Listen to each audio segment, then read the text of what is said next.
को संबोधित करें। भारत माता की, भारत माता की, भारत माता की जय भवानी, जय भवानी। करवीर निवासिनी आई महालक्ष्मीच्या, आई अंबाबाईच्या चरणी त्रिवार वंदन करतो।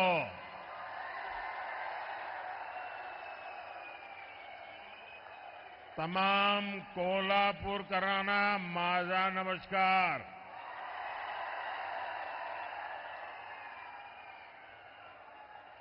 ये धरती छत्रपति शिवाजी महाराज, धर्मवीर संभाजी महाराज और छत्रपति साहूजी महाराज के आदर्शों की धरती है। मैं इन सभी महापुरुषों के चरणों में प्रणाम करता हूं। साथियों, आप सब जानते हैं मैं काशी का सांसद हूं और आज करवीर काशी आया हूं। ये मेरा सौभाग्य है। साथियों, हमारे कोल्हापुर महाराष्ट्र का फुटबॉल हब कहा जाता है।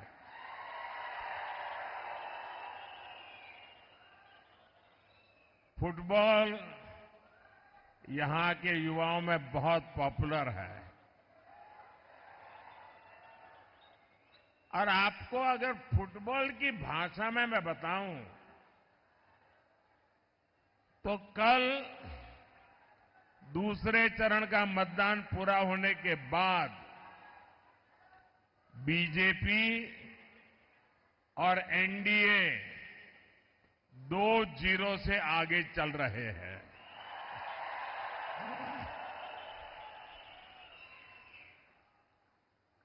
कांग्रेस और इंडी अलायंस ने देश विरोधी और नफरत की राजनीति के 2 सेल्फ गोल कर लिए हैं और इसलिए ये पक्का हो गया है फिर एक बार, फिर एक बार, फिर एक बार। अच्छा, जरा एक और नारा बुलवाना चाहता हूं आज कोल्हापुर की धरती पर। आप बोलेंगे? अभी मैं बोल रहा था फिर एक बार, अब मैं नहीं बोलूंगा, आप बोलेंगे फिर एक बार, ठीक है? गरीबों की सरकार, गरीबों की सरकार, एससी, एसटी, ओबीसी की सरकार, विकास को समर्पित सरकार, युवा को अवसर देने वाली सरकार, महिलाओं को सुविधा देने वाली सरकार। शाबाश।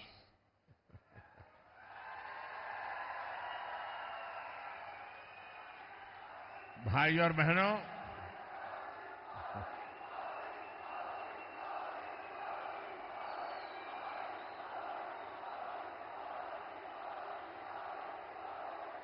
अब तीसरे चरण में बॉल कैरियर की जिम्मेदारी कोल्हापुर वासियों के पास आने वाली है। मुझे विश्वास है आप ऐसा गोल दागेंगे, ऐसा गोल दागेंगे कि आगे के सारे राउंड भी इंडिया अलायंस वाले चारों खाने चित रहेंगे।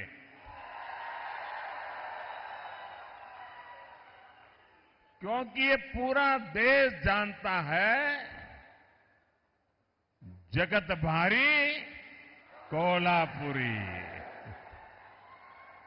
जगत भारी।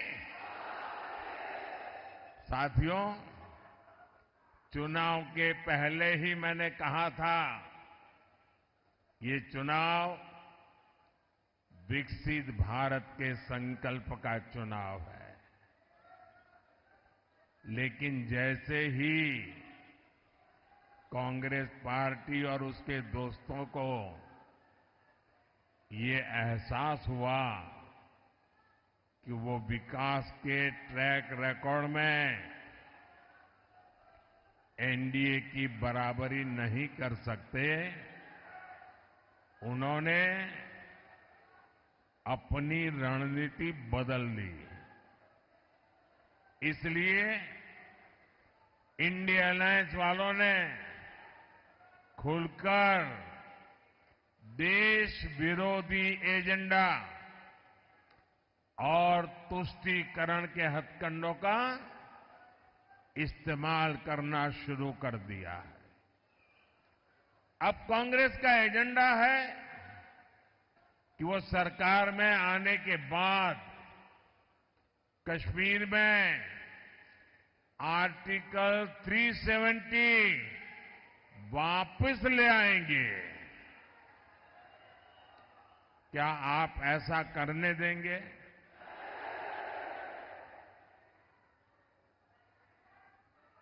अब किसी में हिम्मत है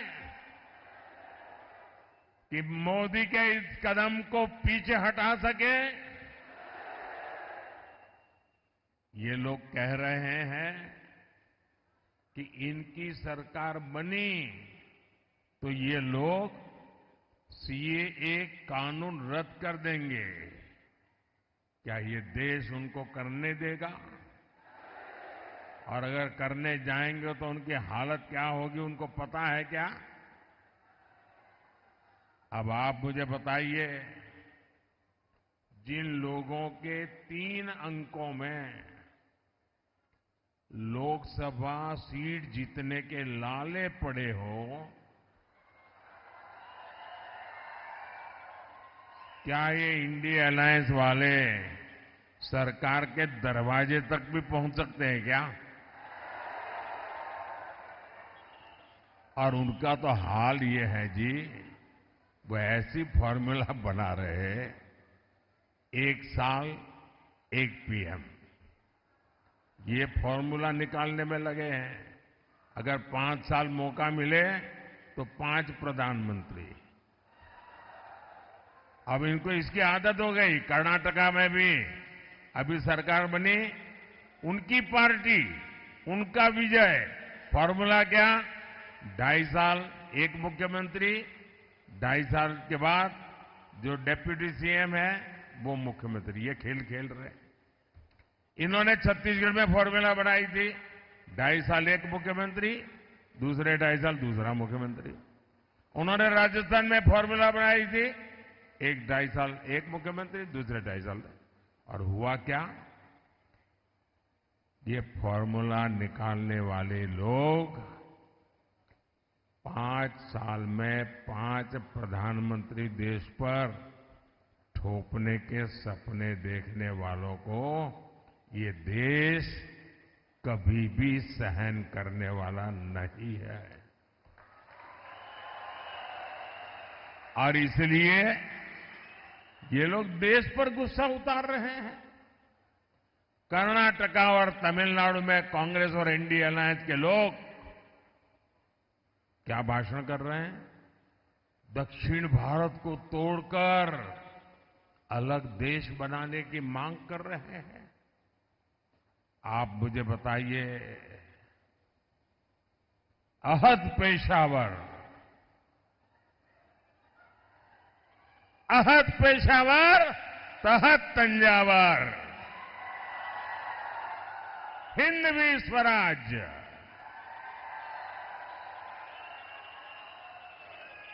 ये घोषणा जिस धरती पर हुई, छत्रपति शिवाजी महाराज की धरती, क्या कभी भी कांग्रेस के ऐसे एजेंडे को स्वीकार करेगी क्या? इन्हें जवाब मिलना चाहिए। मिलेगा कि नहीं मिलेगा? तगड़ा जवाब मिलेगा। साथियों, अयोध्या में राम मंदिर का 500 साल पुराना सपना पूरा हुआ।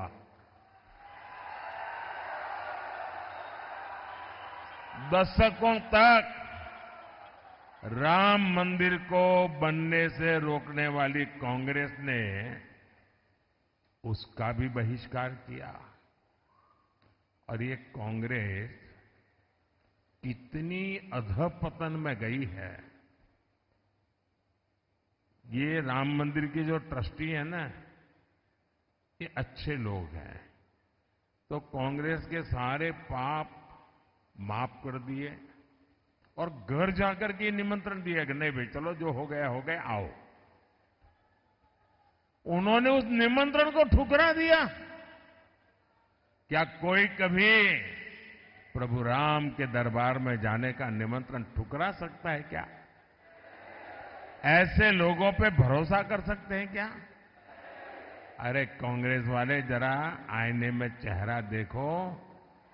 वो अयोध्या के अंसारी, अयोध्या का वो अंसारी परिवार जो जिंदगी भर राम मंदिर के विरुद्ध अदालत में केस लड़ता रहा।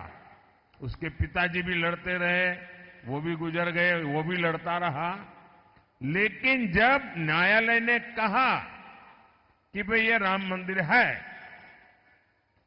तो वो अंसारी खुद प्रभु राम के प्राण प्रतिष्ठा के कार्यक्रम में आकर के वहां मौजूद रहे।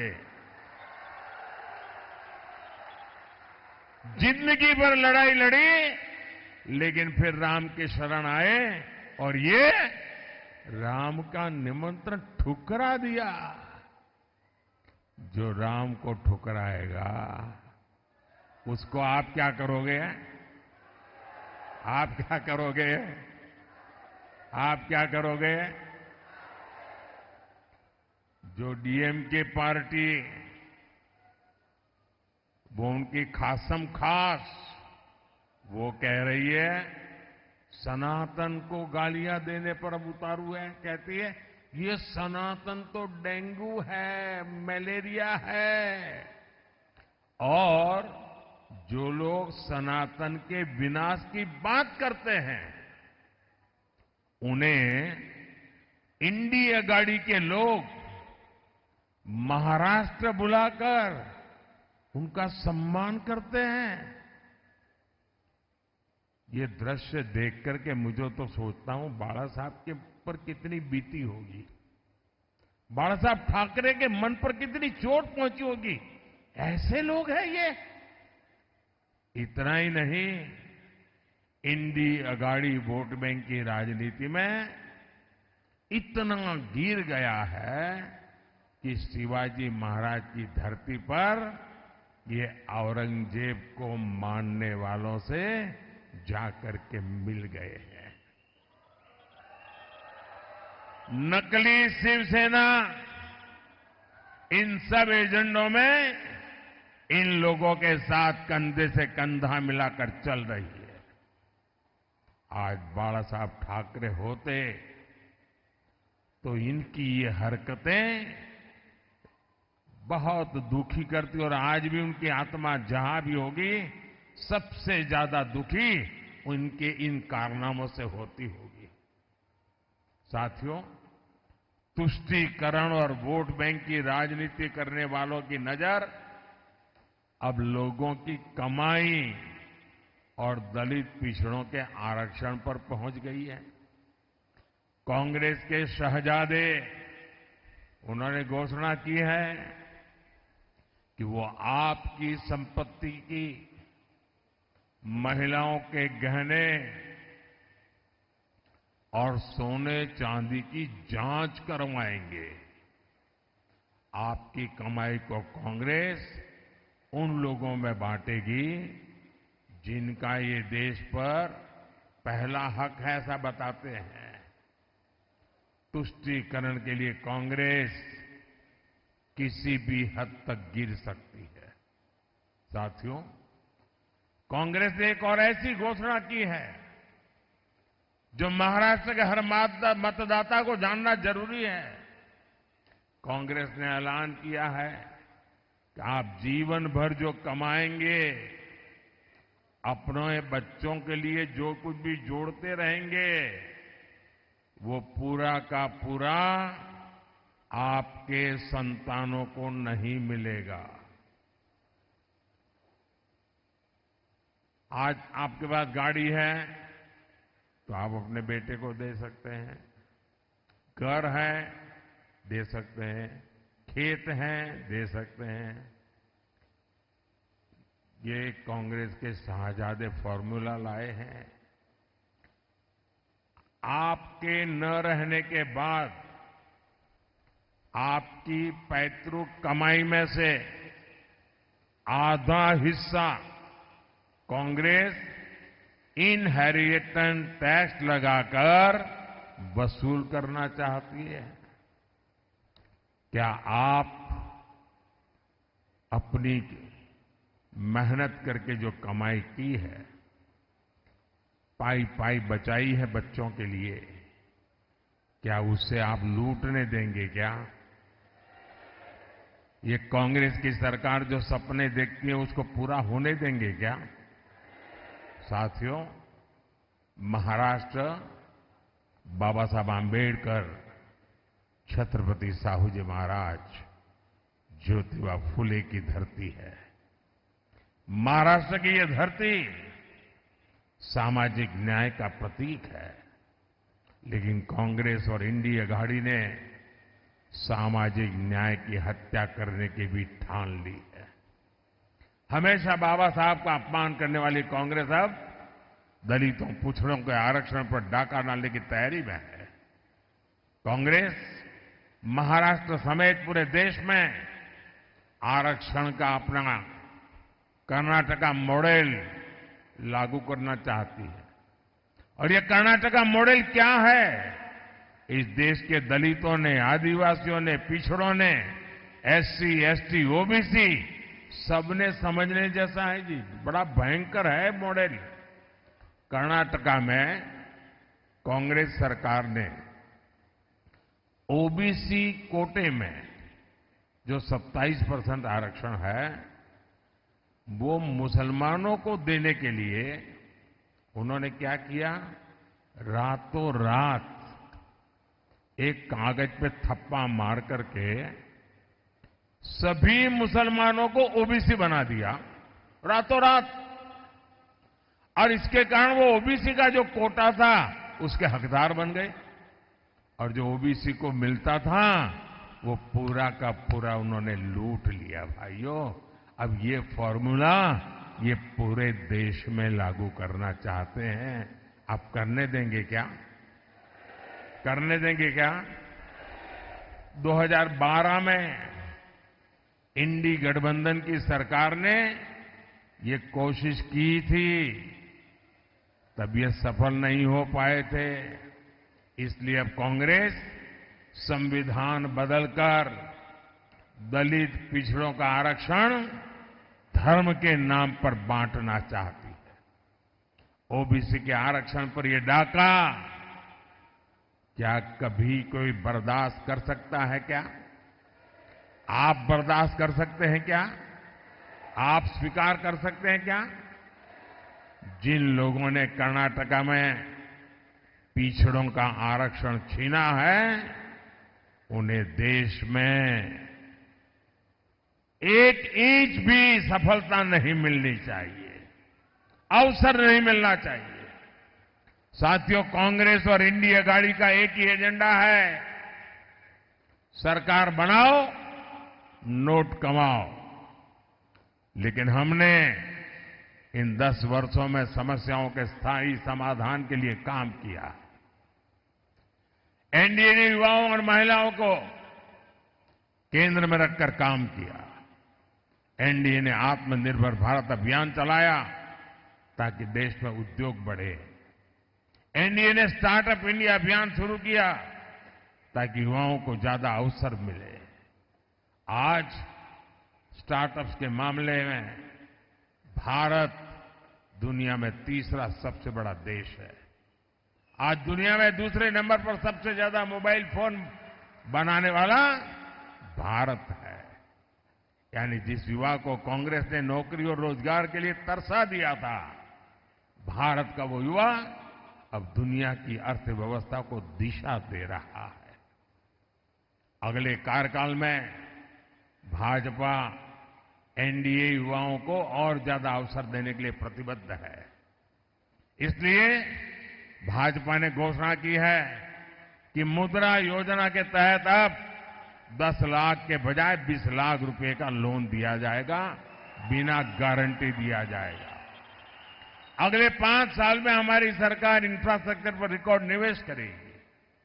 इससे भी युवाओं के लिए रोजगार के नए अवसर बढ़ेंगे।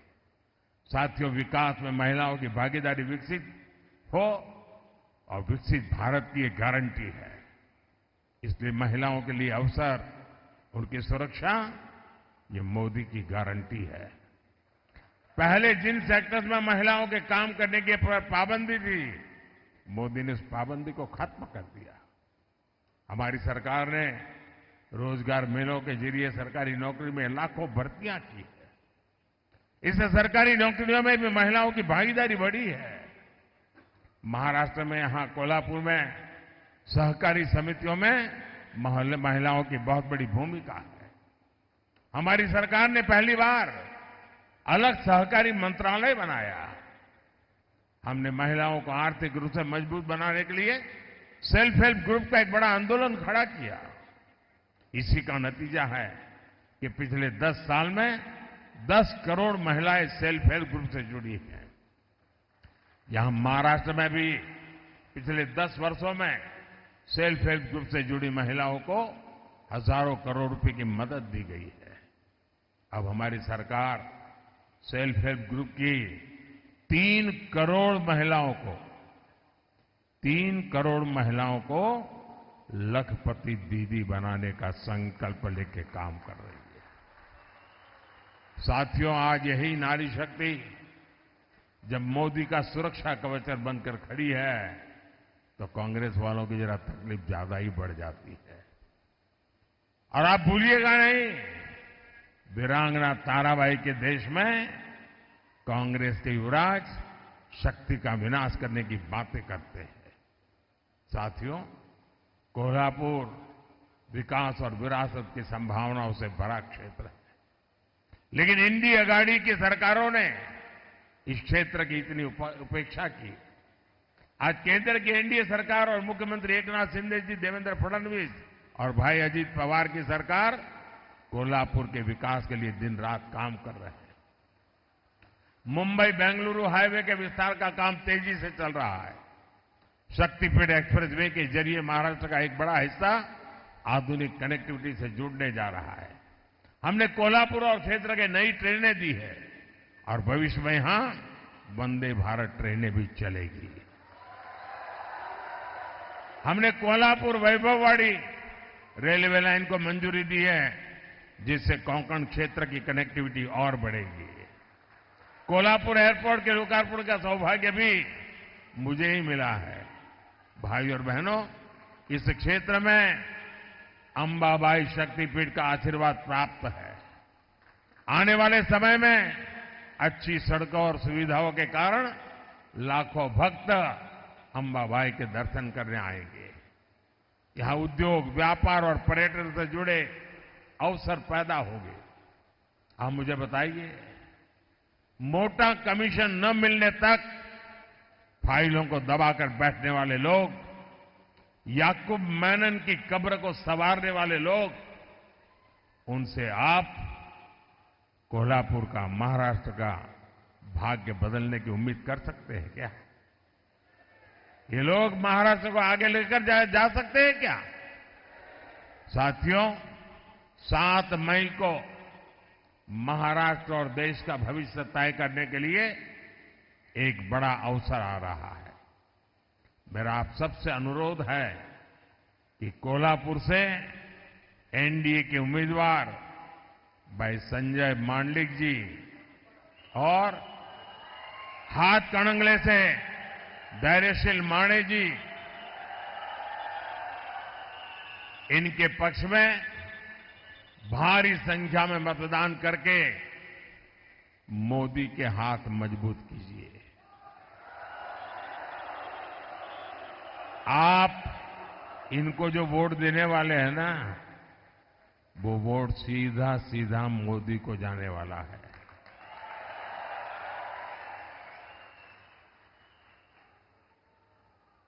लेकिन गर्मी बहुत है, कहीं कहीं शादियां भी है,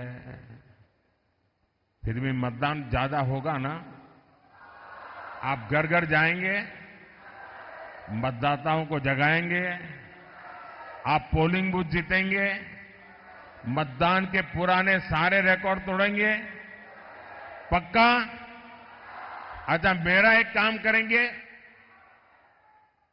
ये मेरा पर्सनल काम है, करेंगे? जरा हाथ ऊपर करके बताइए, करेंगे? करेंगे। मेरा एक काम करना,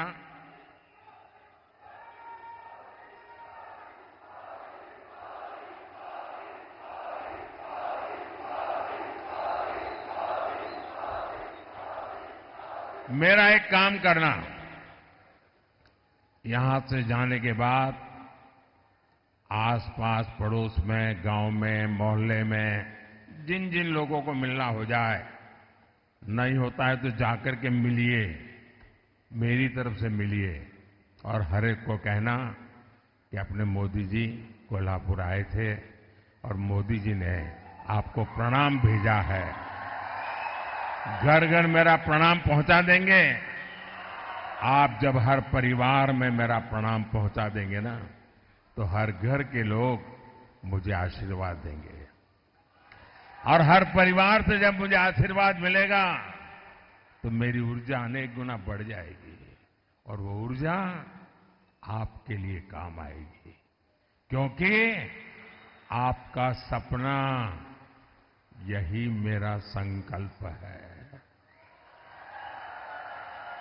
मेरा पल पल आपके नाम है, मेरा पल पल देश के नाम है। और इसलिए भाइयों बहनों, मैं प्रण लेकर के चला हूं 24/7 फॉर 2047। ये प्रण लेकर के निकला हूं, आपके लिए निकला हूं, और इसलिए मुझे पल पल आपके आशीर्वाद की जरूरत है।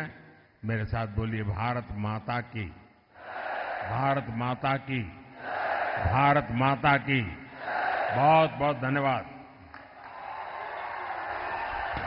आधुनिक आत्मनिर्भर भारत के कणखर नेतृत्व, जिनका एक एक कदम हमारे मन में आशा की नई किरण लाया है, जिनका हर एक शब्द विकास विजय की संकल्पना को साकार करने वाला है। आदरणीय